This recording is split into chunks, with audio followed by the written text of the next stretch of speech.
Hello everyone, आज हम MS Excel में सेल रेफरेंस के बारे में पढ़ेंगे। सेल रेफरेंस 3 टाइप के होते हैं, relative reference, absolute reference and mixed reference. तो सबसे पहले हमें रिलेटिव रेफरेंस के बारे में पढ़ना है। ठीक है, देखिए यहाँ मैंने एक टेबल बना रखी है जिसमें फर्स्ट कॉलम में नेम लिखा है, सेकेंड कॉलम में हिंदी के मार्क्स एंड थर्ड कॉलम में इंग्लिश के मार्क्स हैं और फोर्थ कॉलम में हमें टोटल करना है। ठीक है, तो अब हमें हिंदी एंड इंग्लिश के मार्क्स को सम करना है, तो उसके लिए हम फॉर्मूला लगाएंगे और एक्सेल में हर एक formula is equal to sign से स्टार्ट होता है। तो हमने इज़ इक्वल टू लिखा, फिर B2 सेल को सेलेक्ट किया, देन प्लस का साइन लगाया और फिर सेल C2 को सेलेक्ट किया और फिर एंटर प्रेस कर दिया। तो देखिए इन दोनों का सम हो गया जो कि 159 आया। ओके, इसके बाद हमें क्या करना है, देखिए अब हमें क्या करना है, यहाँ राइट पर क्लिक करके इसको ड्रैग कर देना है। ठीक है, मीन्स हमने क्या किया, हमने इस फॉर्मूले को हर एक सेल में कॉपी कर लिया है। ठीक है, हमने इस फॉर्मूले को कॉपी कर लिया है।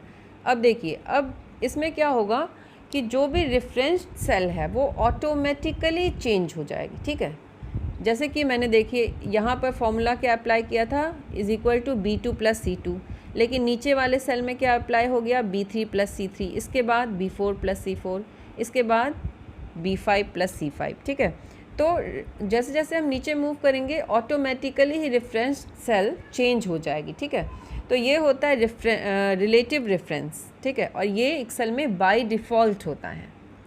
कोई भी अगर आपसे क्वेश्चन करे कि बाय डिफ़ॉल्ट कौन सा रेफरेंस होता है, तो आपको क्या आंसर देना है, रिलेटिव रेफरेंस बाय डिफ़ॉल्ट होता है। ठीक है, इसके बाद देखिए अब हमें पढ़ना है एब्सोल्यूट रेफरेंस क्या होता है। मीन्स अगर आपको किसी सेल को फ्रीज करना है तो आप क्या करोगे, तब आपको एब्सोल्यूट रेफरेंस का यूज़ करना पड़ेगा। और फ्रीज करने के लिए हम डॉलर साइन का यूज़ करते हैं। अब देखिए हमें परसेंटेज निकालना है, तो परसेंटेज कितने से निकालना होगा, 2 सब्जेक्ट हैं तो टोटल कितना होगा मार्क्स, 100 दोनों सब्जेक्ट का होगा, तो मीन्स 200। ठीक है, अब देखिए हम यहाँ पर फॉर्मूला अप्लाई करेंगे परसेंटेज निकालने के लिए, इज़ इक्वल टू, फिर ये है टोटल डिवाइडेड बाय ये वाली सेल, ये कौन सी सेल है, C7। ठीक है, divided by C7 multiply by 100। ठीक है, और फिर हमने एंटर कर दिया। तो देखिए ये हमारी परसेंटेज निकल गई 79.5। ठीक, हम अगर इसे कॉपी एंड पेस्ट करेंगे तो देखिए क्या आ जाएगी। इसने क्या किया, नीचे C8 सेल को ले लिया। अगर यहाँ पर हम क्लिक करेंगे तो इसने क्या ले लिया, C9 को, इसने क्या ले लिया, C10 को। ठीक है, इस तरह से हो जाता है। तो ये अपने आप ही क्या कर रहा है, ये रिलेटिव रेफरेंस कर रहा है, ऑटोमेटिकली क्या कर रहा है, रेफरेंस सेल को ले रहा है। तो अब हमें यहाँ पर क्या करना है, हमें इस सेल को फ्रीज करना है। ठीक है, तो सेल को फ्रीज करने के लिए हम क्या करते हैं, देखिए यहाँ पर हमने ये फॉर्मूला अप्लाई किया था। ठीक है, तो ये जो नीचे वाला C7 है, ठीक है, डिनोमिनेटर है, इसको हमें फ्रीज करने के लिए क्या करना होगा, इसको हमें फ्रीज करने के लिए डॉलर का साइन यूज़ करना होगा। ठीक है, तो देखिए इससे क्या कर लिया, हमने फ्रीज कर लिया। डॉलर का C क्या है, C हमारी कॉलम है एंड 7 हमारी रोज़ है। ठीक है, C is column number and 7 is row number. तो डॉलर लगाकर हमने क्या कर लिया, फ्रीज कर लिया। ठीक है, अब देखिए अब हम इसे, ठीक है, अब देखिए ये ऊपर फॉर्मूला डिस्प्ले हो रहा है, is equal to D2 upon C7 वाली जो सेल है उसको हमने फ्रीज कर लिया डॉलर लगाकर।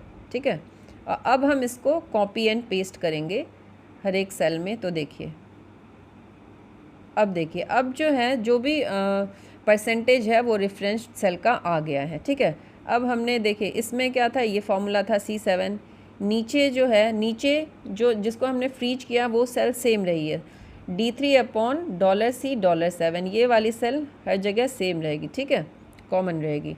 तो ये होता है एब्सोल्यूट रेफरेंस। एब्सोल्यूट का रेफरेंस का यूज़ किया जाता है जब हमें किसी सेल को फ्रीज करना हो। ठीक है, इसका एक और एग्जांपल मैं आपको दिखा देती हूँ। मान लीजिए कि हमें एक टेबल लिखना है। ठीक है, 5 का टेबल लिखना है और यहाँ पर हम लिख रहे हैं 1 2 और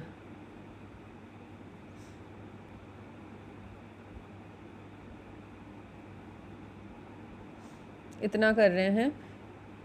देखिए अब हमें क्या करना है, इज़ इक्वल टू फॉर्मूला लिखा हमने, इज़ इक्वल टू, और 5 वाला जो सेल है इसे हमें क्या करना है, फ्रीज करना है। तो हम क्या करेंगे, हम लिख देंगे $B, सेल कौन सी, $B $9, ओके, और इसको मल्टीप्लाई कर देंगे। अब देखिए हम इसे कॉपी कर देंगे, यहाँ तक हमने इसे 8 तक कर दिया हमने कॉपी। तो देखिए हमारे पास 5 का टेबल आ गया, 5 1 जा 5, 5 2 जा 10, 5 3 जा 15, इस तरह से आ गया। ठीक है, हमें जो है बार बार 5 लिखना नहीं पड़ा। ठीक है, तो ये फॉर्मूला अप्लाई किया हमने, इसे फ्रीज कर दिया था। ये होता है एब्सोल्यूट डिफरेंस। अब देखिए अब हमें मिक्स्ड डिफरेंस के बारे में पढ़ना है। मिक्स्ड डिफरेंस क्या होते हैं, it is the combination of relative and absolute difference. ठीक है, इसमें किसी एक या तो रो या फिर कॉलम को फिक्स्ड किया जाता है, या तो आप रो को फिक्स करिए या फिर कॉलम को फिक्स करिए। अब देख लिए, जैसे कि मुझे हिंदी का परसेंटेज निकालना है। ठीक है, तो मैंने लिख दिया। अब देखिए अब मुझे क्या करना है, हिंदी का परसेंटेज निकालना है। तो हिंदी का परसेंटेज निकालने में के लिए मैं क्या करूँगी, इज़ इक्वल टू लिखा मैंने, और फिर हिंदी में जितने मार्क्स हैं वो, और upon divided by total. Total का सेल नंबर क्या है, D2। ठीक है, तो इसमें मुझे कॉलम को फ्रीज करना है। ठीक है, कॉलम मेरा यही वाली रहनी चाहिए, लेकिन रोज़ मुझे चेंज करनी है। तो मैंने क्या किया, मैंने लिखा $D। ठीक है, मुझे कॉलम को फ्रीज करना है तो मैंने $D लिख दिया, मीन्स कॉलम को मैंने फ्रीज कर दिया। और 2 जो है वो है मेरी रो नंबर, तो इसे मैंने रहने दिया। ठीक है, और मल्टीप्लाई बाय 100। ठीक है, और एंटर प्रेस कर दिया।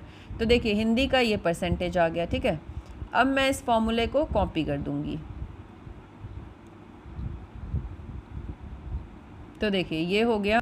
अब देखिए नीचे मैंने इसे कॉपी किया, तो देखिए यहाँ $D3 हो गया। यहाँ पर क्या थी, $D2, यहाँ पर $D3, इसके बाद $D4, इसके बाद $D5, मीन्स D कॉलम जो है वो एज इट इज़ रहा, सेम रहा, लेकिन जो रो है वो चेंज हो गई। तो ये होता है मिक्स्ड डिफरेंस। ठीक है, मीन्स यहाँ पर आप कोई भी कॉलम या फिर रो को फिक्स कर सकते हो। ठीक है, ओके, थैंक यू।